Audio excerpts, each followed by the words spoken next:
Welcome to my cooking house channel. ನಮಸ್ಕಾರ ವೀಕ್ಷಕರೇ, ಎಲ್ರಿಗೂ ಬೆಳಗಿನ ಶುಭೋದಯ. ಇವತ್ತು ವಾಂಗಿಬಾತ್ ರೆಸಿಪಿ ತೋರಿಸ್ಕೊಡ್ತಾ ಇದ್ದೀನಿ.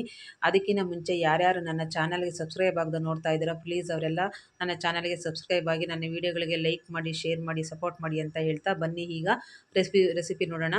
ಒಂದು ಬಾಣಲೆಗೆ 1 ಕಪ್ ಕಡಲೆ ಬೇಳೆಯನ್ನು ಹಾಕ್ಕೊಂಡು, ಅರ್ಧ ಕಪ್ ಉದ್ದಿನ ಬೇಳೆನ ಹಾಕ್ಕೊಂಡು, ಒಂದು 9 ಬ್ಯಾಡಗಿ ಮೆಣಸಿನ್ಕಾಯಿ, ಒಂದು 4-5 ಸ್ಪೂನು ಧನಿಯಾ ಕಾಳು, ಸ್ವಲ್ಪ ಕರಿಮೆಣಸು ಹಾಕ್ಕೊಂಡು ಹುರ್ಕೊಳ್ಳಿ. ನಂತರ ಅದಕ್ಕೇ 2 ಇಂಚು ಚಕ್ಕೆ, ಒಂದು 5 ಲವಂಗ, ಸ್ವಲ್ಪ ಕರಿಬೇವಿನ ಸೊಪ್ಪು ಸಹ ಹಾಕ್ಕೊಂಡು ಹುರ್ಕೊಳ್ಳಿ. ಆಮೇಲೆ ಕೊನೆಯದಾಗಿ ಒಂದು ಅರ್ಧ ಕಪ್ಪು ಕಾಯಿ ತುರಿ ಅಥವಾ ತೆಂಗಿನ ತುರಿ ಯಾವುದಾದ್ರೂ ಸರಿ ಹಾಕ್ಕೊಂಡು ಅದನ್ನು ಸ್ವಲ್ಪ ಹುರ್ಕೊಂಡು ಒಂದು ತಟ್ಟೆಗೆ ಆರೋದಕ್ಕೆ ಬಿಟ್ಟುಬಿಡಿ. ಅದು ಆರೋದ್ರೊಳಗೆ ಒಂದು ಬಾಣಲಿಗೆ ಒಂದು 4-5 ಸ್ಪೂನ್ ಎಣ್ಣೆಯನ್ನು ಹಾಕಿಬಿಟ್ಟು ಚಿಕ್ಕದಾಗಿ ಹೆಚ್ಚಿರೋಂಥ 2 ಈರುಳ್ಳಿಯನ್ನು ಸಹ ಹಾಕಿ ಅದು ಸ್ವಲ್ಪ ಕೈ ಆಡಿಸ್ಬಿಟ್ಟು ಸ್ವಲ್ಪ ಕರಿಬೇವಿನ ಸೊಪ್ಪನ್ನು ಹಾಕಿ ಸಣ್ಣದಾಗಿ ಉದ್ದಕ್ಕೆ ಹೆಚ್ಚಿರೋಂಥ ಮೈಸೂರು ಬದನೆಕಾಯಿ ಒಂದೆರಡನ್ನು ಹಾಕ್ಕೊಂಡು ಒಂದು 1/4 ಭಾಗ ರೋಸ್ಟ್ ಆದಮೇಲೆ ಒಂದು 3 ಟೊಮೊಟೊ ಚಿಕ್ಕದಾಗಿ ಹೆಚ್ಚಿರೋದನ್ನು ಸಹ ಹಾಕ್ಕೊಂಡು ಅದನ್ನು ಚೆನ್ನಾಗಿ ಫ್ರೈ ಮಾಡಿಕೊಂಡು ಅದಕ್ಕೆ ರುಚಿಗೆ ತಕ್ಕಷ್ಟು ಉಪ್ಪು, ಸ್ವಲ್ಪ ಹುಣಸೆಹಣ್ಣು ರಸವನ್ನು ಹಾಕ್ಕೊಂಡು ಕೈ ಆಡಿಸಿ ನಂತರ ರುಬ್ಬಿರೋಂಥ ವಾಂಗಿಬಾತ್ ಪೌಡ್ರ್ ಸಹ ಹಾಕ್ಬಿಟ್ಟು ಒಗ್ಗರಣೆಯಲ್ಲಿ ಒಂದು 5 ನಿಮಿಷ ಕೈ ಆಡಿಸ್ಬಿಟ್ಟು ಅದಕ್ಕೆ ತಿಕ್ನೆಸ್ಗೆ ಎಷ್ಟು ಬೇಕೋ ಅಷ್ಟು ನೀರನ್ನು ಹಾಕ್ಕೊಂಡ್ಬಿಟ್ಟು ಚಿಕ್ಕ ಉರಿಯಲ್ಲಿ ಚೆನ್ನಾಗಿ ಅದನ್ನು ಫ್ರೈ ಮಾಡ್ಕೊಳ್ಳಿ.